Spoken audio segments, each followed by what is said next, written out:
Mapagpalang araw po mga kalingkod. Ngayon po ay buong Pilipinas po ay dumaranas ng matinding ulan at pagbaha ng ibang lugar dahil sa magdamag na ulan. Sa mga gantong sitwasyon mga kalingkod, dapat po tayong mas lalong lumapit sa Panginoon at isipin natin na hindi niya tayo pababayaan.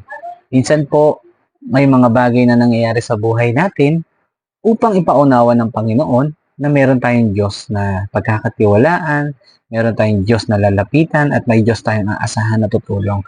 Kaya mga kalingkod, huwag po nating kaligtaan na manalangin at nang sa gayon ay gabayan tayo ng Panginoon higit sa lahat. Sa mga gantong sitwasyon, minsan hindi natin alam kung ano pang mangyayari. Yung mga bagay na dapat natin gawin is yung mga bagay na paghingi rin ng tawad sa Panginoon.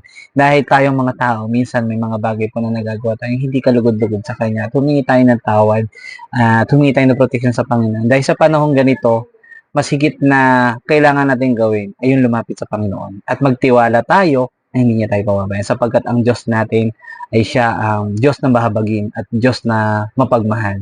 Kaya mga kalingkod, ingat po at mapagpalang gabi.